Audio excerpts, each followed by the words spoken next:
This is NFT Culture. I'm John. I'm joined by my partner Mal, and today joining us is Micah Johnson, who is creator of arguably the most important Web3 brand, Aku the Moon God. Micah, welcome back. What's up, fellas? What's going on? That's not much. Thanks for having John, me. are you reading from a script? Are you I did for the intimidated intro. right now? Yeah. I did. I was like, I wrote that. It was arguably one of the best Web3 brands. Yeah, absolutely, man. And I'm going to make a case for it later. I believe it. Appreciate that. Yeah. All right, man. So a couple disclaimers before we get going. First one is nothing we're talking about is financial advice. And the other one that I have to do is that I am fully shilling my bags today as a moon god, and I'm proudly shilling my bags. So everybody watching, I love this brand. So Michael, we really appreciate you being on. And so let's get right into it. So let's start really high level. What's Aku and where did the inspiration for it come from? Aku's a digital character, animated character that I created late 2020, released it February 21st, 2021. It was based around my paintings. I'm a physical artist as well. My paintings feature, primarily Black kids in astronaut helmets. The whole idea of an astronaut helmet is one that I believe is more of a metaphor and a motif because very few people become astronauts, right? And it's like this unattainable dream and this idea, but like actually people do it. And as a former Major League Baseball player, I think the percentages are probably like similar to both professions. That people say nobody actually makes that, but I did it. And so the helmet is really just a motif of that whole idea that anything is possible. And so that's how I kind of carried it over to. That's how I created Aku after my paintings gained a lot of attention, but realized that the subject matter was stuck to a wall in someone's house and didn't really reach broad audience. And that's why I wanted to get Aku out. Cool. So you started physical and then all of a sudden you were doing drops on Nifty Gateway. How did that happen? How'd you get there? Well, I started painting in 2016. I was with the Dodgers. Dave Roberts made me do a painting of Maury Wills and I presented it to the team and a couple of the guys came up to me afterwards and said how good it was. And that was the really first time. It was trash. Like, trust me, it was not good. And they were just being nice. But these were icons to me growing up, guys I looked up to. So that meant a lot to me. And the moral of that story is just like the power of like of words. 5 to 10 seconds out of their whole entire life has changed my entire life. So that's how I started to paint. And then when I retired, nobody bought my paintings. And so I found out about crypto art and digital art back in like late 2019. So I was like, this is my chance to kind of get into a world that's, untapped and just kind of started learning and releasing stuff early 2020. And that's kind of the rest is history. So how'd you connect with the NG guys? That was the first platform you launched on, right? Yeah, I was on there from the beginning. I started on Super Rare, a few things on Super Rare. And then I don't even remember how I connected with him. I think it was like early on. It was like 2 or 3 people before me, I think. That's Say awesome. Adams was number 1, maybe. Michael Kagan was number 2. Yep. Keegan, I remember that astronaut deal. Yeah. And then I did something. I just always was nifty, man. I don't know. Like literally, those are my guys, man. It says literally day one. So that's so awesome. It's so cool to see like the stories of like, Tommy was sending a bunch of emails, and it's funny to look at like the people that did it early, right? Like Beeple's obviously like the big example, X-Copy Beeple and others, but then you also see like the people who didn't take the chance. Like they share the email where like, I got this email and I didn't respond to it. And part of it's luck, part of it's talent, a lot of it's tenacity and skill and just like being there and being early. And for me personally, like I still believe that Nifty Gateway is if we want NFTs to go mainstream, we have to provide it in a way that is accessible. And for so many people, NFTs are still intimidating. And so I still think that Nifty Gateway is a key platform for us moving forward. So it's so awesome that you got in there early. Yeah, and I want to definitely shout them out because they just sent an email today to all the Akutar collectors saying, you're going to have to move out. I went to them with that, about last week, and knowing how much I've been with them since the beginning. You don't see my stuff anywhere else really. It was gonna be. I thought it was gonna be tough. Like hey, I don't want to like no hard feelings, but like we have this whole ecosystem we're building and it needs to be independent. And they're like, yeah, man, I 100% agree with you. And like, how can we support? And this is always about that. And that's why I've always, want to definitely shout them out too, because without them, like our audience base, believe it or not, the amount of people that I'm having to like teach what a MetaMask wallet is over the past week is mind blowing. Mm-hmm. And like, I spent a good part of my morning the other day at my high school in Indiana, like teaching teachers how to like set up a MetaMask and what it, like all this stuff was. And that shows like what our audience really is. Mm-hmm. And without Nifty, like they wouldn't have onboarded at all, period. Absolutely. Yeah, for sure. So your early work, I mean, was it auction style? Your first Moon God pieces, was that just everything Aku is limited mint auction style? Everything Aku has been open edition, $999. So like that was all Aku. And then super rare work auction. I think the Coldy method where it resets every 24 hours, highest bid, was like the standard back then. Like that was, and you had a reserve price. You had a reserve price once that was met, and then you had it was straight up like talking to people on social media and like tweeting, okay, reserve has been met. You have this. There was no like Super Rare didn't have the mechanic back then. Like it wasn't automated. Nothing was automated. It was all like just talking to people. Sounds like archaic, but that's how it used to go down. I got a question. Like think back when you did your first drop. This idea for Aku is so important, and you're trying to create this character, and you do this drop. Was there any nerves like this thing's not going to sell, right? Because you've been doing art and nobody was buying it, like when you retired, and then you go on the NG, you're going to drop this like super impactful, important piece, and your art is like this is the representation of this. I mean, this could be huge. Like was that like, did you think about it back then, or was it too early? I don't think about it ever, man. I don't ever think about it ever, to be honest with you. Like it was, like, it was funny because like I released it like 24 hours before that went down.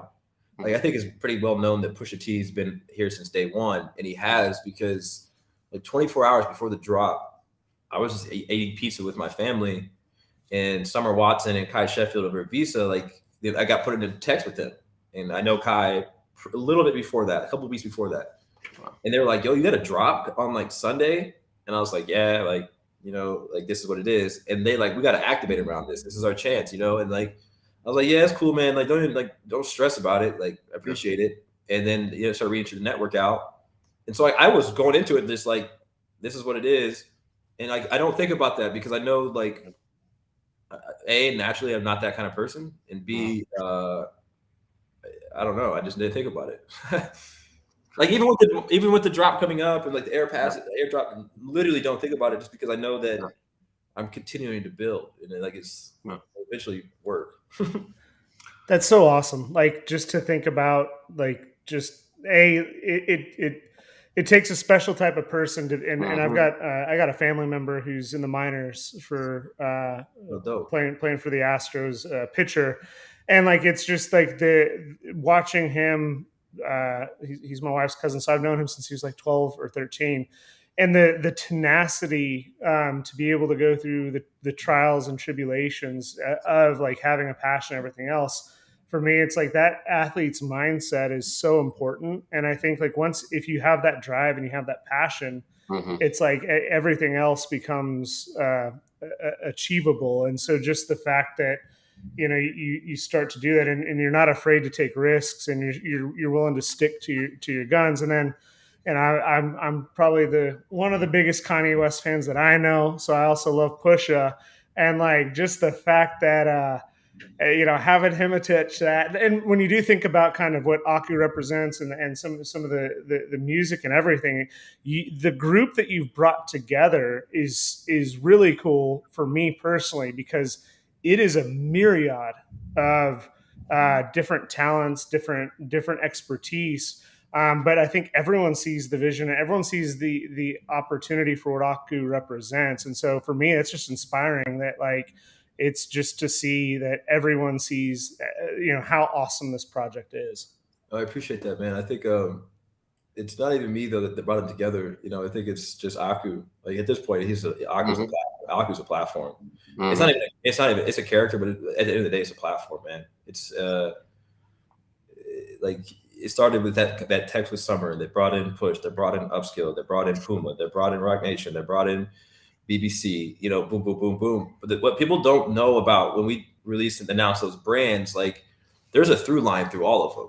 Like it's you know, Push obviously with Upscale. Upscale works closely with Planes and PUMA, and then obviously Push with Pharrell growing up together, and BBC and ICECREAM. So like all these, like in Who Decides War, you know, connected with Upscale, like live close to each other. Like all these people are brands that we just like are all, there's like this common through line, and so it's natural. Like they all saw Aku was like, boom, let's get it. This is our platform too, and the key to like the success of our company and Aku in general is the fact that everybody feels the sense of ownership over Aku. So it's not like me at the top and like, you know, it's all me and it's all about me. No, it's like the film team, like that's their character, right?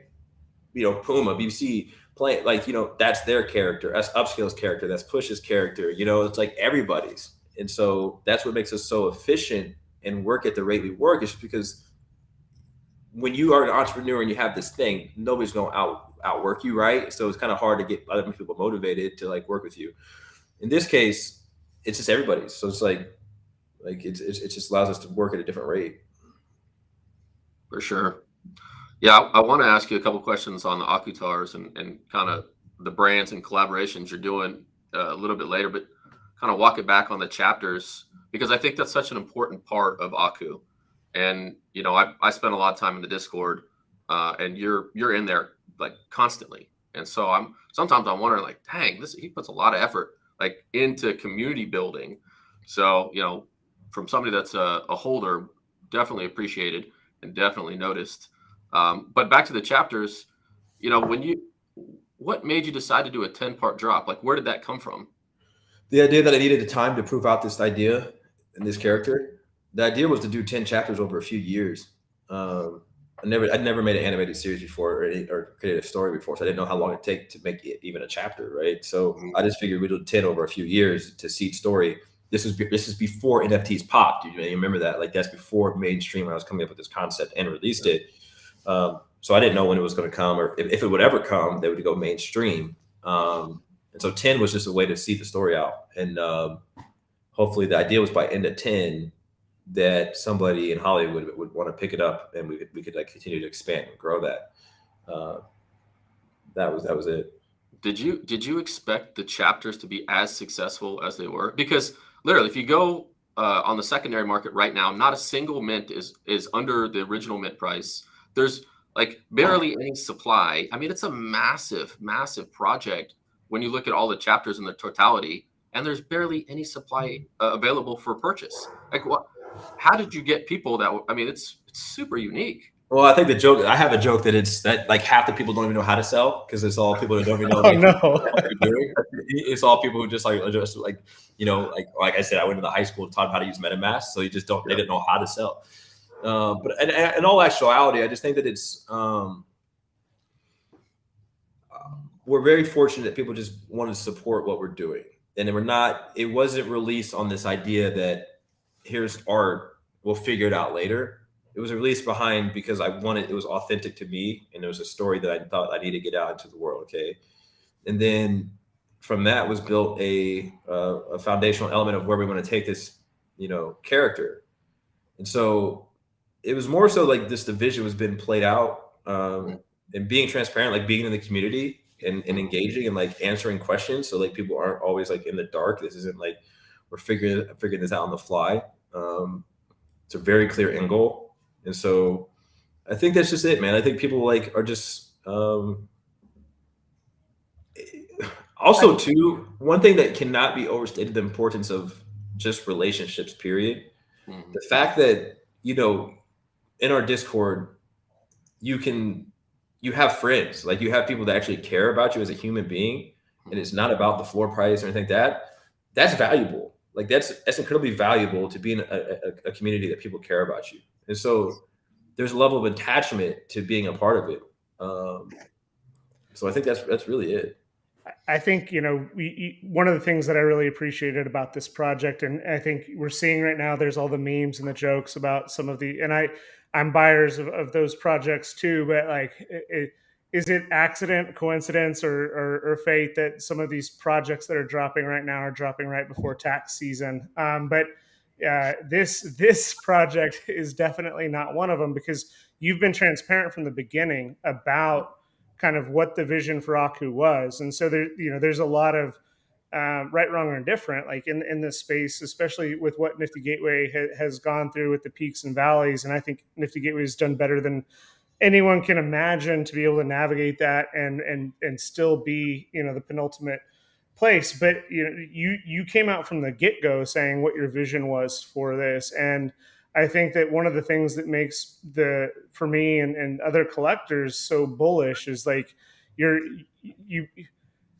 didn't hide the roadmap, and then you didn't change the roadmap. You stuck to your guns, and you've stuck to the vision. And now, and like you said, it might have been a few years, but we've been able to compress this time frame, and the quality of the projects hasn't declined at all. And now we're seeing this culmination, and so it's really cool to see. Well, I'd actually argue it's going the other way, Micah. I mean, like from somebody watching the chapters, the progression out. Chapter 1's important. Chapter 3, but each one just got progressively better and better and better. I mean, you can tell your team is growing and they're getting better. Yeah, we a lot of it was just scaling. Even we kept the chapter team small though because of how special they were. The way we worked, I wish we filmed a lot more than we did behind the scenes in case this really plays out the way it should play out. Because the way we worked on chapters was mind-blowing. It was such a small team. Jason, Dirt, myself. It was sometimes we bring in an animator if we needed it. And we kept that small for a reason. But we did keep scaling on story. We kept getting feedback from the community. And then we'd switch engines to Unreal, right? And so those got better. That hurt that they ended because like I felt like we were getting in a groove, but we got more things coming from a content side soon. Just couldn't stop. It was too good. But the Akutar team's over 40 people. And so we look at these opportunities as prototyping opportunities for visual language and storytelling that are also that this is unique to this environment. They're also revenue generating so that we can continue to scale and reinvest in a way that before I would have to go raise capital on this idea to create a media company and studio, which nobody invested in anyways, right? But now we're also, delivering value, receiving value, scaling, reinvesting, and creating these kind of prototypes along the way. Then all of a sudden, you just take step by step by step. You have this massive ecosystem. Yeah, and your ecosystem is huge now. I mean, the chapters alone, it's big. And now with Akutars and several other things going on, can you let's divert here for a second. What's a moon god? So people watching understand what that is. It's somebody who owns all 10 chapters, which is cool. It's a quick commitment over a year. It's a year-long commitment. Yep. And what is that? I guess what's the benefit in your eyes of being a moon guide? What would you say that? I have this long-term benefit in my head. I know exactly what that is. I'm not going to say it now. I got this vision at the end of this whole thing. Okay. But along the way, it's just this is the value of having things on chain is I can always know who owns what, and as we continue to build and do things, just you can always bring them the moon gods along with you. And also, too, I'm always in there, and I talk all the time in there, answer all the questions there. Like, you know what I mean? I'm always in there. Like, it was family at this point. But I think the value is just the value is in the unknown. I won't say that's the value. There is unknown because you like, okay, there's future. No one knows what happens in the future, right? Nobody knows what we're going to do. But that's why we emphasize track record over roadmap, because like, just look at the steps we take along the way or what we've done up to this point. And then you have to earn that trust and that faith and that respect by the community that they know something's coming. They know we're always going to like look out for them, because you can't just come in here and say like, I'm going to do this. We can actually point to things, we can actually point to the private performance by Kalani. We can actually point to the Mega OG being completely different and redesigning the whole Aku skeleton like factor for them. Like you can look at all these different ideas and how we're incorporating them, and just know that like you're good. I think too many people coming into the space and think that people are just supposed to just expect it, you know. And, but they did though. There was a time where people did. Like you could say whatever you wanted and promise all you wanted, and people would give you the money to do it. Yeah. So my perspective, again, as a moon god, just so you know, the way I look at it is it's direct access to the creative team, and input into where the brand is going. Tons of input. If you're not a moon god, you don't understand. But if you're in the Discord, Micah's in there, and so's the team, and I'm not even sure what I can say on stream right now because Glitch will probably, kill me. That's the moderator. Then don't do it. But I'll just say this. I mean, anybody that's been along for the ride and is a moon god, the value is clear and it's already there. So there's nothing else, just so you know, that as a moon god I'm expecting. Like it's good to be a part of this project. Special. It's definitely special. For sure. So let's, before we transition to talk about Akutars, because I think a lot of people, that's what they want to focus on because the drop's coming up. I did want to take a minute to just kind of talk about Tom Yu and let Mal, because he was on a stream with him, and kind of share that with you and get your reaction to it. Yeah, I mean, it was really touching because the compare. It's funny because everyone, when Tom Yu started announcing, his next project, was like, "Oh, this is just a Micah Johnson clone. Oh, this is an Aku clone. Oh, this is just a ripoff," like on Twitter and stuff. And it's like, no, like it can be its own thing, and it's special. And like Tom Yu coming from his own background and doing those things, having him on last week was really, really special. And a lot of people don't realize that like Tom actually met with you and you helped give him some tips on like how to great Korean barbecue. Yeah.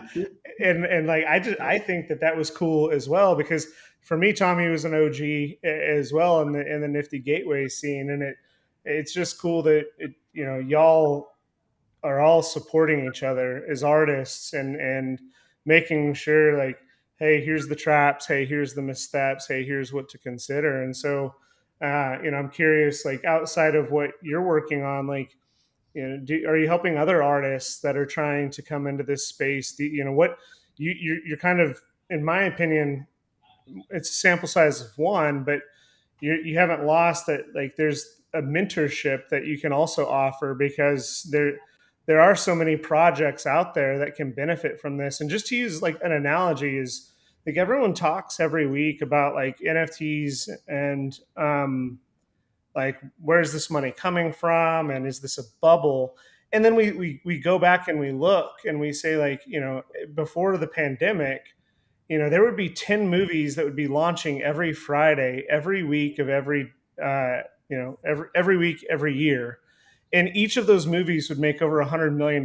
So there'd be like billions of dollars that are just like exploding every Friday in this marketplace. And so I just think that, for me, it's really cool to see that you're working with, others. And I'm curious, what you see from that potential to be that mentor, to inspire others to take a chance where they might not be as confident as you to give it the shot. But, what advice would you give someone who wants to try something new? Well, I think part of that was, what we're doing with Visa is, I think that's an incredible partner because of their access to infrastructure and their partners, right? I think the first step is taking a trusted brand like that and educating people on infrastructure first and foremost. Like that's what I learned first, is the technology piece of this. Like I got around like Nate, Alex, and Jimmy, and all these people early from day one. So it was always about the technology. And I think that is the most important layer, and like why, what I'm most excited about with Visa is that piece. Okay. Once you understand the infrastructure layer and what NFTs really can do, then you can be creative from that level, right? I think when you come in and just look at an image or a video or an MP4 or something, and how can I apply my art and do that same thing? Or how can I digitize this or do that to sell it? Then you're missing out on a massive opportunity, right? Because at the end of the day, it's about the infrastructure and technology. Like I think that's critical. And so that's kind of like how I like to approach it. Like, and with Tom, like, you know, like Tom is an incredible artist in his own right. Like it's not like I'm mentoring. It's just more of like, what are you up to? And I'm like, oh, I'm doing this and this and this. And I just, you know, this is what I'm doing, you know? And so I just think that with Tom's just super cool, you know, and like great Korean barbecue. I still own some like spicy shrimp cocktail sauce. And I just think that's how I approach it. I also too, man, it's also hard because, you know, when I'm in my own little bubble working and it's really around the clock, it's hard to have relationships and engage with artists or projects like I you know, may have liked to. Right. And so that's something that hopefully once we get through a period where we can kind of like, I'm more focused on creative as more than anything that, you know, I could help others outside of, you know, just the visa partnership in other areas. Yeah, Michael, while you've been heads down, we've had like about 10,000 different PFP projects that have launched. So I don't watch it because I just have a really like simple question, like for like people, like what, like for what though? Like that's really for what? Like what is the goal? Like what is it? You know, like why 10,000 of this thing? Like what is it? Like is it? You're going to need more than 10,000 characters in a game. Okay. Like you're going to need more than that. So like, what is the reasoning behind what you're doing? And that's what it always is just like, it was never interesting to me. Like a lot of when you had that whole span in the summer, which just never, it was like, whatever to me. Like it was. Yeah. I agree. Yeah. I think we all agree. If you watch our streams at happy hour, we pretty much spend a lot of time just dumping on a lot of these projects. That's what it's hard, man. Like making movies is really hard. Yeah. Like really, really, really, really hard. Well, animated film is really, really hard. Like we're in it now, and I'm like, oh my god, like this is ridiculous. Okay, so that's hard, but we have like experts who are nominated for millions of awards and are elite. So like, okay, they work with us because they like Aku. Like Aku's like their thing. It's IP. They don't NFTs is NFTs. Like Aku's a strong character, right? Making a game. Really, really, really hard. You're going to need more than the $5 million you made on a drop to make a game, right? Like a really fun game that people want to play at a level that is scalable and can add value to the audience that you said pay for my thing because we're making a play-to-earn game, right? So like all these things, it's just really hard to do. It's not everybody can do it. If it, you know, it's not just because there's NFTs now attached to them, it's a thing. But yeah, agree 100%. So Mal, we bring that shot up on that I dropped the link in there. So, you know, so this is the Akutar Project. And Micah, can you give us some background to just kind of explain what this is, that were these images we're looking at? By the way, this is a piece that we put out. We linked to do some marketing on the project. Yeah. So for us, the Akutars is just the next evolution of what we're doing within the I call it the Akuverse, because what the Akuverse is it's our own metaverse. And my thesis on this whole thing is there's going to be several metaverses because this character, this design doesn't play well in a sandbox or doesn't play well in a Fortnite or Call of Duty or NBA 2K, right? This is our thing, right? And so the Akutars were designed, you know, I mentioned earlier of a team of 40 plus, but that was for a reason because one of the key things for us is speed and quality, and how do we mix those two together? And we do that through Unreal Engine. And so each character is built in a way that's so, as much technical as it is creative. The level of detail on things matters at the beginning here, because if not, then we're going to have to redo a lot of stuff, and that's a lot of technical debt, a lot of money, and a lot of resources. So we want to make it right at the beginning for fully rigged 3D characters that can exist in our ecosystem. Because if you look at Aku, like a lot of these Akutars across the board, they all have like their own personality. And I think it's wildly interesting when you give people the ability and resources to bring that personality to life in a way that maybe we can't, you know, or enter an ecosystem where, you know, it has a personality. Like this has a personality, you know, you kind of have this story to this one. And that's what this is about. We brought in 6 brands to design traits as well. but more importantly, those traits are their entry point into the Aquaverse as well, because they're all brands that got it right away and understood that ways that they could add value to the ecosystem. Maybe it's people who own their traits or the entire Aku ecosystem. And so that's super exciting. And there's 5 teams. Each team has a team name. If you see that yellow light under his helmet, that's a team. So each Akutar there's 3,000 Akutars with the same color, 5 teams. And super fast, each partner is on a team as well. But the fascinating thing about teams is the things we can do from a competition and collaborative nature that you can't do with a really large ecosystem of 15,000. How you make it smaller and mimic like what the Moon God channel is like. Michael, so like I said, when you were heads down, 10,000 of these types of projects dropped, but none of them look as good as this. I mean, the art. I mean, how did you guys get this to look this good? Our team is elite. The same guy that did a lighting guy, right? So like if you look at, we haven't shown all of them. Like the one I got right behind me. That's a custom light for that Akutar. That's built in Unreal. So everything is a custom light, material, hand position, custom material on the jacket, helmet. This is the same guy that lit Jurassic Park. And so you have people from DreamWorks and all these places and built every movie, any animated film you've seen working on these. And if you're going to put something out, why put out something shitty? especially if you have plans to build out even beyond that. You're just going to create more technical debt. And also too, this team we have has reputations as well, right? Like they're not going to put out some quality work. And like, as we make film and as we make TV and somebody sees our work isn't good or up to par, they're not going to want to work with us. You know, they have to show from day one how good we are. So they want to work with us. I think you said something really interesting that I think a lot of people, especially in this space, are trying. You know, it's like tiering of projects, and I think there's this artist. He used to live in New York City. He's down in Austin now, but he said to give anything less than your best is to sacrifice the gift. And so before I was DJing and NFTs and stuff, when I ran sales teams and marketing teams, like I'd use that quote a lot, right? Because a lot of times people would have a bad day, they'd mail it in, but it's like literally to give anything less than your best is to sacrifice the gift.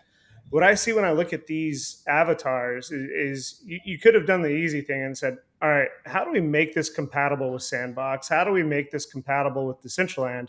But the hypothesis, it was almost a throwaway comment, but like, the metaverse isn't going to be one metaverse. It's going to be all these intertwined, connected things. And so instead of saying, okay, here's what the current situation is, it's essentially an alpha. You know, let's build these awesome rigged, use the latest technology, use great lighting, use great artists, and create something that's going to be kind of compatible with probably something today, but also somewhat future-proof. To be able to use as the metaverses evolve and grow. And so when I look at the polish here, I mean, you see that you're not thinking about the constraints of today. You're thinking about the opportunities of tomorrow, which is really, I don't see very many other projects doing it that way. 1,000%, man. And a lot of people don't know like the stuff that we have, coming up and all that, but like they're not going to, people aren't going to work with you if it's not good, right? Like it has to be quality.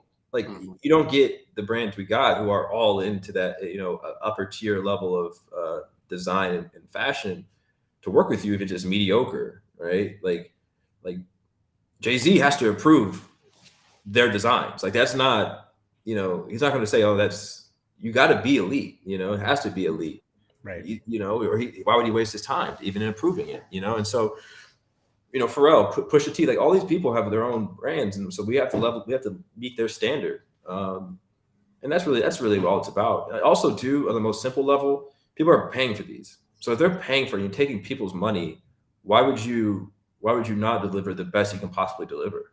Like that's ridiculous to even think about. That's refreshing to hear in the awesome. NFT space. That's awesome. So many people are just like, hey, like, go buy this part of my French, like shitty pixel crap art that's not going to turn into anything. And like, you're putting your blood, sweat, and tears into this. It's awesome. It's silly, man. It's silly. Like, how could you think that was even like a thing? I feel like people are spending real money, man. This is real money. Like, forget what people say. Like, this is really real money. Hey, I value ETH more than real money. I mean, this is more than real money. It's ETH. Come on, man. This is real money, man. And like, you have to reinvest it into the thing we're building. Like, what is? I always tell people this. We could have easily done the chapters and kept it moving and gone and made the film and did the whole production deal, but we decided to do it independently. We decided to finance the development independently. We decided to do all this, take all these risks independently, because we want to be able to continue to add value back to the community. Like, it was very easy. Aku's a very recognizable character, and a character that will stand on his own without NFTs. Like, and wholeheartedly, if you watch the video we released with the partners, not one mention of NFTs, like, at all. And we could have easily, after the 10 chapters, kept it moving. You know, thanks everybody. Like, these will be valuable because the movie will be valuable, and we'll just keep it moving. But like, we did it. Like, so why would we continue to do things and make it hard on ourselves? You know, if like we didn't really, we were in it. You know, and so we got to always deliver our best, especially when you do it independently. Like how many? If you had to put a thumb on it, how many hours of the creative process? Like, how much work and effort goes into a single Akutar? I can tell you, it's all logged. Oh, you should see the whole spreadsheet. It's a whole. I mean, it's down to the minutes, seconds. Like, it's all logged. I'm just curious. I mean, they're so good. I mean, like, let me. The creative process must be insane for building one of these. I mean, I think like each asset. So I think there's like 150 billion different combinations. I think there's some assets, sure, that take like, well, there's 4 stages. You have sketch, you have design, which is 2D. You have modeling, which is basically, think about like Play-Doh. You make it into the thing, like in this case, like you make it into a bow tie with a suit, right? That's modeling. And then you have texturing, which is like basically making it look like a suit, you know? That's, each one of those is hours. Each stage is hours. Sometimes 10, 12 hours. So you kind of said in passing, but I want to circle back to it. Like the creative process. So you have these brands that you're collaborating with, 6 really big brands. Like, can you get in a little more of the detail of what they're doing in the collaborations with Akutars? Because I think I read something in the chat. Again, I hope Glitch isn't watching this. I'm sharing something I shouldn't, but I guess it's not like the collaboration. They're actually planning on going forward with these Akutars, or maybe somehow there's some grouping that goes with who designed what. Anyway, I'll let you get into it. Kind of share. Oh yeah.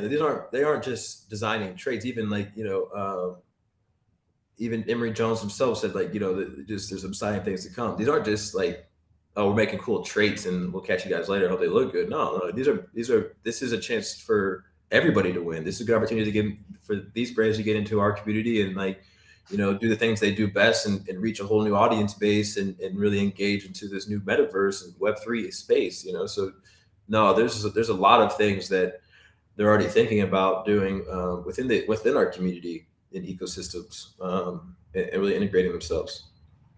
So, I mean, you talked about this a little bit before, but how did the collaborations get chosen, or where, like, was it all just organic word of mouth, or you got a PR team calling people? Oh, no. This is all like some real tight relationship stuff.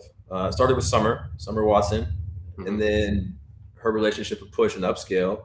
You know, she's the one that introduced them to Aku, and they're all connected. There's a through line through all these brands. You know, Upscale with you know, Planes and Puma and Who Decides War, and then Push, obviously BBC and ICECREAM, and so there's through lines all throughout. It's all organic, you know.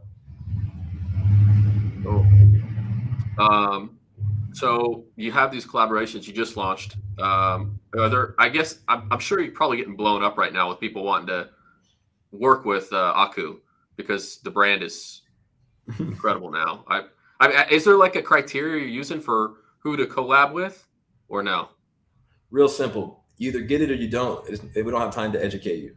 That's that simple. Like, we'll tell you exactly what we want to do. This is what we want to do. This is exactly what we want to do. And if we have to educate you and continue to educate you about different things, or you don't really, understand where this is going, or like you want to get too far into like the deal point, like that's it. Like, it's that simple. And if you say, okay, we get it. Let's figure it out. Let's just get rocking, because it's all about relationships. Like, at the end of the day, we don't work with people we don't want to work with. Life is too short for that. And like, I don't care how much money it is or how big the brand is. No, it's just, A, got to be a fit with Aku. B, you don't want to be over branded. That's important. And then no time for education. Like, this isn't that. We are good at what we do. We've been in it for a long, long time. We studied it for a long time before we even released Aku. So, that's it.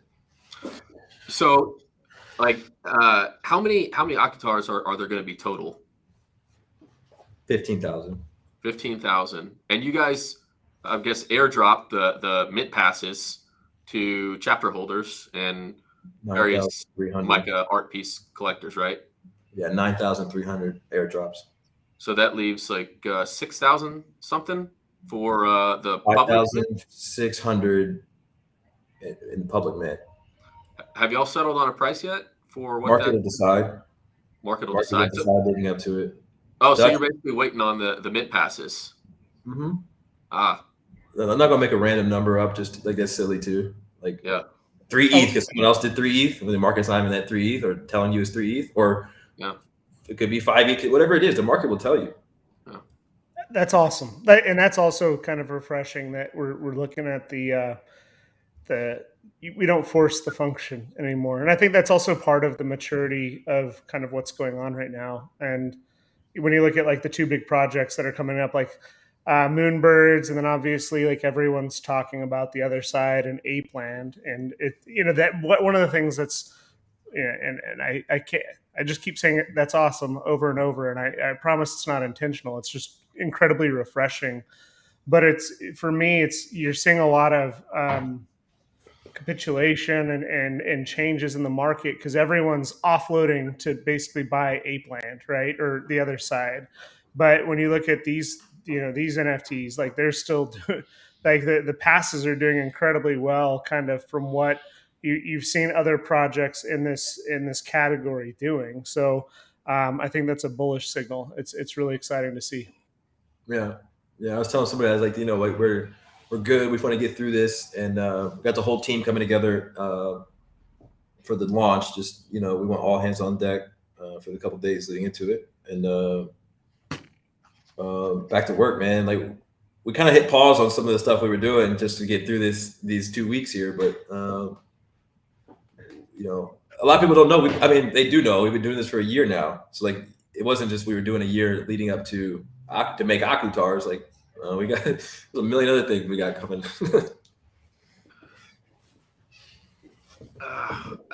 Sorry, my son's. You can see him on the edge. I'm giving him a candy bar. I apologize.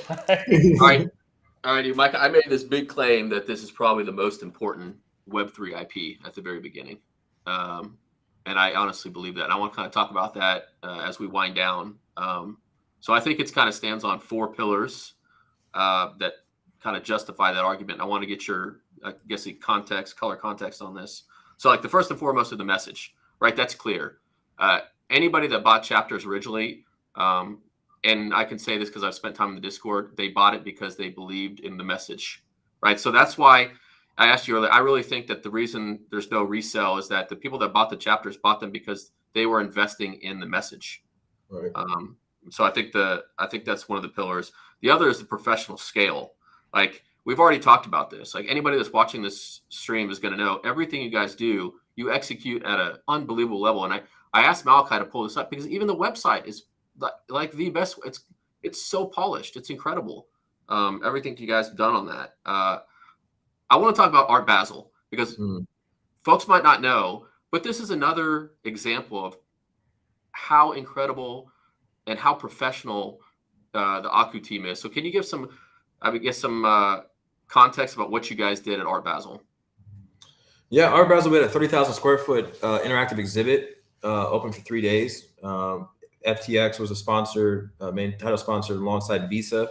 And we just built out a 30,000 square foot interactive exhibit. We had holographic merch, kind of like blending the IRL and real world. Holographic merch. We had physical paintings. You can able to mint yourself as your own avatar. And then on the first night, we had a private performance where Kalani performed. And so all moon gods were invited to that. And that was incredible. And it was just a really cool experience, man. The party was absolutely insane. You had an incredible mix of people, man. You had celebrities, you had athletes, you had CEOs, you had Web3, everybody, the moon guys, you had everybody in there just mixing it up for a night. And then the interactive exhibits was incredible because you had kids in there, you had older people in there. It was the first kind of touch point for a lot of people into Aku. And nobody was there because they thought about NFTs. It was just, this was just a really cool experience. Yeah, so we actually NFTCulture went to Miami for Art Basel, but I guess we got stranded covering various things, and I didn't get a chance to make it, which I was pretty disappointed about. We're running it back this year, don't worry. Yeah, for sure. Which, by the way, don't forget, are you going to NFT NYC this year? You gonna be there? I don't know yet. Okay, well, if you decide this year, we're doing NFTCulture is doing the same thing I think we did last year. We're throwing a party, and basically a lot of the original Nifty Gateway artists come by, and so definitely invites extended. Come on by, let's get a beer. But so while we were out there, not to take away from anybody else's displays that were out there, but a lot of the pictures that I looked at after, I got FOMO like crazy that I missed it because, God, you guys did it right. Oh, yeah, it was nice, man. It was incredible. But yeah, like I said, we're going right back this year.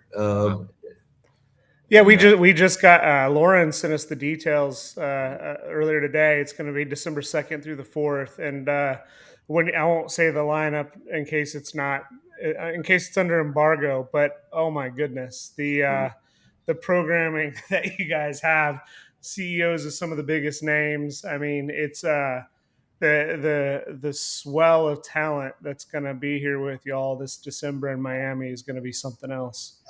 Yeah, we had a good time, man. We're running back. It's going to be it's a big thing for us. Interactive exhibits. Cool. All right. So I'm going to continue on here. So, I talked about the message and professional scale, but also the high caliber collaborations. You have the right people involved. So you have like these 3 pillars that are just incredibly solid. But I think the 4th pillar is like the most important one. And this is like, it's grassroots, it's organic.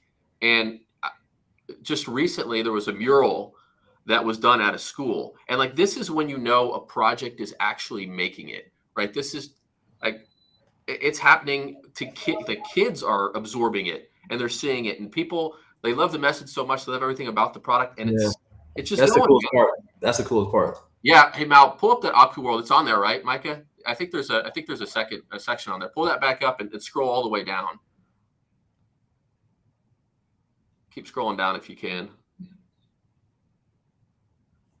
So Micah, what was the story behind this mural? I mean, did you know about it? No, David Welch is down in Atlanta doing incredible things using Aku in school, in his school system. He's been doing that for a whole year. And so they brought this mural together with Paint Love and did this mural at the school down there. And the kids have really resonated with him. And it's just cool. That's what it's about. Like, so this is a community member. This is just. Yeah. This is what I talk about all the time on stream, is like when people buy these PFPs or get involved in these projects, you look at the people in the community, spend time in the Discord. And when you have things like this happening, okay, this is like I think there's maybe a handful of projects this is happening on. Yeah, there's a couple. There's a mural there. There's a mural in Brazil. There's a mural in Mexico. Sergito, Raf Cassetti had one in Brazil. There's a few. Crazy. It's crazy. Yeah. So you got everything going right now. So Mal, any thoughts on that? That mural is pretty impressive, huh? No, I think it is impressive, and I know that we are pressed for time. So I want to make sure that we're cognizant of Micah's time and appreciate it, and maybe come back for round 2 in the near future, because I know John's got a long list of questions. Probably. I literally have so many more that I want to go through, but it's all right. I can't believe we're already close to an hour. It's crazy. Yeah, we got it. I'll wrap, but I have to ask one question to wrap, and I have to know, what does success look like in Micah Johnson's eyes for Aku, the brand, the idea? What does success look like? Success is when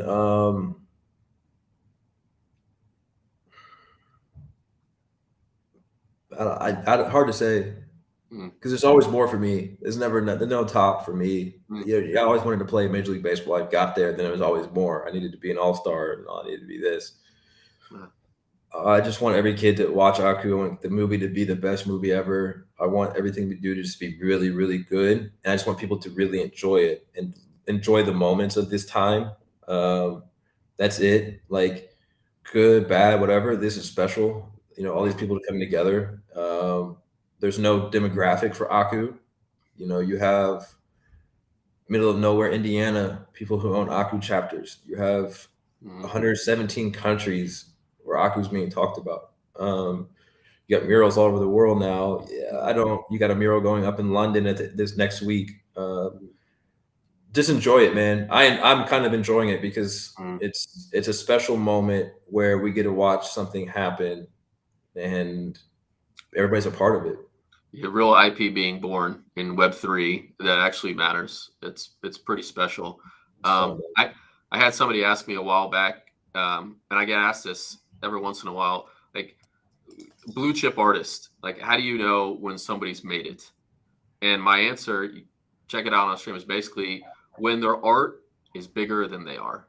Oh, that's it. And Micah, I know you embody that. And the way you answered the question was basically when Aku is this and this and this, and there was no mention of Micah. Oh, no, man. That's the whole goal. Like, I want to be able to chill. Like, I'm going to be in the woods somewhere and that's it. Like, no, man. That's why I live and where I live. You can't, like, I'm not in the mix. I don't like, that's about NFT NYC. That's not my vibe. I wanted to say one thing real quick, and it's funny because we've had Tom Bilyeu on a few times, and they're doing a lot of interesting stuff with impact theory. And like he didn't make it a secret that like he wants to create the next Disney, and everyone looked at him like he was crazy, and he still could be. But what NFTs represent in this new generation of IP creation, and like when I look at what Aku represents, and you're the embodiment of the inspiration and the group. And you've also, to John's point, even though it is all about Aku, when you do mention the other pieces of Aku, you mention a team. It's still not you. Like you're going step, and then this was my idea, but it's the team, it's the artist, it's animals. The teams are absolute savages, man. I'm telling you, like, you can bet on me all you want. I grind all day, every day, and no one's going to outwork me because I don't want anybody on my team to work harder than me because then I'm not doing my job. But like, they all are work at the same level, like, and they're all savages who have come from backgrounds that this is like the culmination of everything they're always good at. Like they've done their whole lives, and like that's what makes it the most fun. Is like these are animals, man, like absolute animals, and I'm not worried about anything because they all go at the pace too because this is fun for everybody. Hell yeah. And it's also cool too because I'm not sitting here like people see all this money, right? And they're like, oh, you made all this money now, like you must be chilling. Like that's not my money. Like that's reinvested in the company. Like we just did taxes. Like I don't. It's not mine. Like, and so when you have this dynamic and you're reinvesting and you got everybody who's eating off of the same thing and everybody's grinding for a common goal, like there's no egos, man. It's straight up just like absolute savages, man, top to bottom. Awesome. Hey, Mal, let's do a couple quick questions from the chat. What's Micah Johnson collecting outside of Akutars? Anything that's on your radar? I like cyber brokers because I love Josie and the team over there. Oh yeah, Josie's the GOAT. I think Rob's got one. You got one. Mike's got one. Mal. So yeah, I have a top 50. Humble brag. Team's elite. Okay. And then another one. Any other characters that you see coming into the Akuverse? Dope characters in the movie. Dope characters. Cool. Yeah, really cool. Yeah, awesome. So we got some new ones coming. Awesome. All right, y'all. So Micah, where can we find you? Where can the folks find you and learn more about Aku Dreams on social? Aku Dreams on social, Discord, Aku.world. Pretty accessible, man. Miami. Miami. London, Mural will be in London on Oxford Street. At big screens in Oxford Street, Oxford and Poland. Cool. Micah, I just want to say thank you so much. No, thanks, You're an for inspiration. Sure. No, I appreciate this, guys. Thanks for hanging out with me on a Friday night. Yeah, absolutely, man. Happy Easter. Oh, yeah, likewise, fellas. We'll see you later.